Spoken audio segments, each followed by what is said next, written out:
sobrang galing mo kasi sa pagdating sa pag-impersonate kay Ate Gay. Tapos dahil nga doon, na-elect ka pa as Vice Mayor sa Bataan. Ano ngayon yung... Si Terry Honor yun. Hindi po pala tumakbo si Terry Honor at aka Ate Gay as Vice Mayor. Hindi po siya tumakbo sa Bataan. Ginagaya mo nga si Ate Gay, di ba? Tapos tumakbo ka ng Vice Mayor, tapos yun yung naging dahilan kung bakit ka nanalo. Hindi tayo nagkakaintindihan. Si Terry Honor yung tumakbo sa Bataan. Ako si Ate Gay. Yun nga, Terry Honor as Ate Gay. Iba yung Terry Honor ba? Dinideny mo yung dating balita na nanalo ka nga, tapos pagkatapos ng marami pang issues na dumikit sa'yo dahil merong mga corruption issues nun sa Bataan. Uy! Okay ka lang ba? Terry Honor bukal. Ngayon, as in ngayon. So kasama natin ngayon si Ate Gay na sa totoong buhay po ay si Terry Honor at hindi po siya...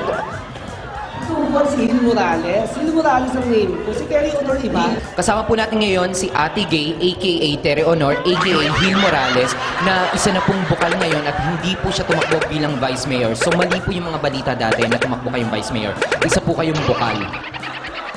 Sinali nga. Ay, hindi, interviewin na lang kayo ng host namin mamaya. Si Joey De Leon, interviewin ka na lang. Oo, sige, salamat. Sige, salamat na sa wow mo.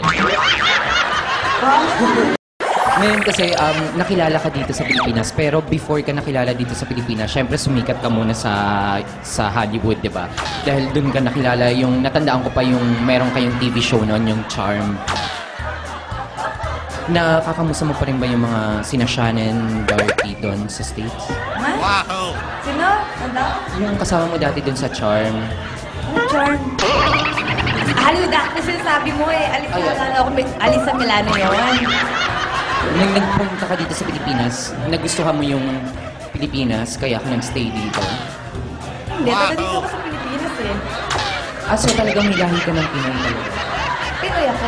Meron palang isa talagang true-blooded na Pilipino na sumikat sa Hollywood. Nakakatawa. Yung pinapanood kita sa Charm, sobrang ganda ng mga dictions mo, sobrang ganda ng mga pronunciations mo sa mga words. Ano yun, nag-aral ka sa States bago ka lumabas sa Charm? Hindi, may sarili akong diction.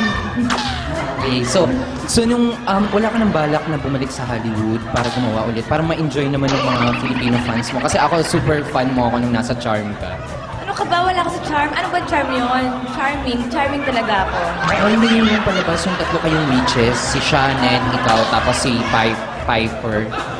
Si Alisa Milano nga yun, hindi ako yun. Interviewin ka na lang mamaya ng host namin kasi parang magkaintindihan. Sige. Si Joey De Leon din. Oo nga, wow mali.